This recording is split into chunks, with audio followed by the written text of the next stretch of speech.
सोचो आप एक रिजल्ट देख रहे हो और ईयर ऑन ईयर रिवेन्यू 3 गुना हो गया है और प्रॉफिट 70% से भी ज्यादा इंक्रीज हो गया है, तो सबका फर्स्ट रिएक्शन क्या होगा? भाई कंपनी तो रॉकेट बन गई है। बट यहीं पे हमको पूरा एनालिसिस समझने की जरूरत है। हम बात कर रहे हैं इटर्नल लिमिटेड मतलब कि जोमेटो की। रेवेन्यू क्यों इंक्रीज हुआ उसकी एक इंटरेस्टिंग स्टोरी है। इनके एग्जिस्टिंग सीईओ दीपिंदर गोयल ने क्यों रिजाइन किया, उसका क्या रीजन है और शेयर प्राइस पे आगे जाके क्या इम्पेक्ट हो सकता है, कॉन कॉल में क्या डिस्कशन हुआ, मैनेजमेंट ने क्या हाईलाइट किया है, ये सब हम डिस्कस करेंगे। तो वीडियो को पूरा देखो। कंपनी के Q3 के रिजल्ट आ गए हैं। कंपनी ने अराउंड 16,300 करोड़ का रेवेन्यू रिपोर्ट किया है, जो ईयर ऑन ईयर बेसिस पे अराउंड 3 गुना हो गया है और क्वार्टर ऑन क्वार्टर बेसिस पे 20% की ग्रोथ है। इस क्वार्टर में कंपनी ने नेट प्रॉफिट दिखाया है 102 करोड़ का, जो अराउंड ईयर ऑन ईयर 70% से ज्यादा इंक्रीज हुआ है और क्वार्टर ऑन क्वार्टर बेसिस पे भी 57% की ग्रोथ है। देखो रेवेन्यू जो इंक्रीज हुआ है उसकी एक इंटरेस्टिंग स्टोरी है। पहले ब्लिंकिट एक मार्केट प्लेस था। लेट से किसी कस्टमर ने 1000 का ऑर्डर प्लेस किया तो कंपनी सिर्फ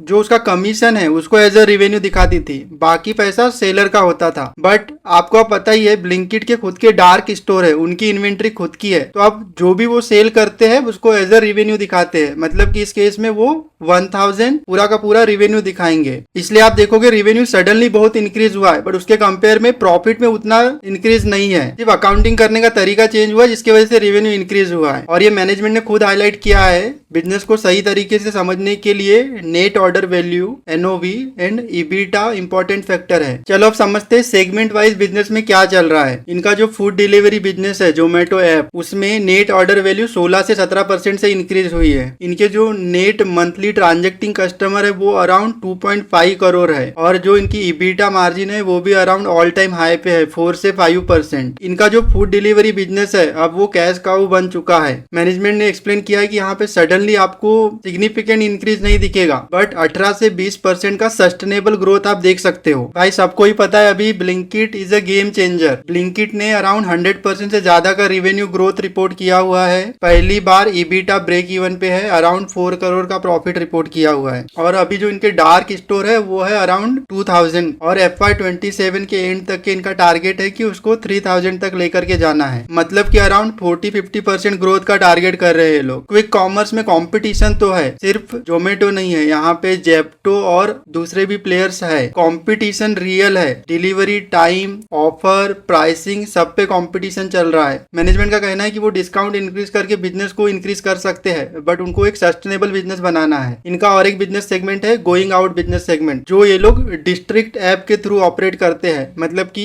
अगर आप बाहर खाना खाने जा रहे हो तो dining reservation, movie ticket booking है या किसी इवेंट की टिकट बुकिंग करना है तो आप इसके थ्रू कर सकते हो। अभी ये बिजनेस लॉस में है, अराउंड 120 करोड़ का लॉस रिपोर्ट किया है क्योंकि ये लोग अभी मेजर फोकस कर रहे हैं कस्टमर एक्विजिशन पे। लॉयल्टी प्रोग्राम और मेंबरशिप के थ्रू ये लोग कस्टमर एक्विजिशन पे फोकस कर रहे हैं। मैनेजमेंट का कहना है कि ये बिजनेस अभी इन्वेस्टमेंट फेज में है। 4 से 6 क्वार्टर में लॉसेस रिड्यूस हो जाएंगे। आगे जाकर के इसका टिकट साइज इंक्रीज होगा और मार्जिन के मामले में ये बिजनेस फूड डिलीवरी बिजनेस को भी पीछे छोड़ सकता है। और ये डिस्ट्रिक्ट ऐप है, ये सेपरेट रेवेन्यू जनरेटिंग इंजन बन सकता है। इटर्नल लिमिटेड जोमेटो का 4th बिजनेस सेगमेंट है हाइपर प्योर, जो कि एक B2B बिजनेस है। ये लोग करते क्या है, किसी रेस्टोरेंट को fresh vegetable, dairy product, meat, grocery, packaging जो भी रिक्वायरमेंट होती है वो लोग इस हाइपर प्योर के थ्रू रेस्टोरेंट को डिलीवर करते हैं। एक रेस्टोरेंट को इससे क्या फायदा हो रहा है, वेस्टेज बच रहा है उनका, सभी चीजें उनको एक ही वेंडर से मिल रही है। अगर अलग अलग वो लोग ऑर्डर करते तो क्वालिटी में कॉम्प्रोमाइज होता, इनकंसिस्टेंसी होती। कंपनी इस बिजनेस को एज अ बैकबोन देख रही है। ये लोग टारगेट कर रहे हैं हाइपर प्योर बिजनेस के थ्रू रेस्टोरेंट का फूड क्वालिटी इंप्रूव होगा, जिसकी वजह से इनको पहला फायदा होगा फूड डिलीवरी बिजनेस में। अगर क्वालिटी अच्छी है तो ज्यादा ऑर्डर मिलेंगे। दूसरा, ब्लिंकिट में जहां से ये लोग वेजिटेबल या फ्रेश फूड सेल करते हैं वहां पे वेस्टेज के चांसेस बहुत ज्यादा होते हैं बट अभी ये लोग हाइपर प्योर के थ्रू प्रोक्योरमेंट कर रहे हैं तो ये लोग वेस्टेज को अवॉइड कर सकते हैं। इनका टारगेट क्या है, सभी बिजनेस को लिंक करके ग्रोथ इंजन बनाने का टारगेट है। खाना आपको घर पे मिलेगा, सामान आपको घर पे मिलेगा, आप बाहर जा रहे हो तो भी आप इनके ऐप के थ्रू टिकट बुक कर सकते हो, डाइनिंग रिजर्वेशन कर सकते हो और रेस्टोरेंट को भी ये लोग सप्लाई कर रहे हैं। हाइपर प्योर बिजनेस पे मैनेजमेंट का बहुत इंटरेस्टिंग व्यू है। उनका मानना है कि आगे जाकर के ये $1 बिलियन का रेवेन्यू बिजनेस बन सकता है। अब बात करते हैं दीपिंदर गोयल का रेजिग्नेशन। दीपिंदर गोयल पहले जोमेटो इटर्नल के सीईओ थे। जो इनका ब्लिंकिट बिजनेस है जिनके सीईओ थे अलविंदर डिंसा। अब इन लोगों ने अलविंदर डिंसा को पूरी कंपनी का सीईओ बना दिया है। ये एक निगेटिव न्यूज नहीं है, ये एक स्मूथ ट्रांजिशन है।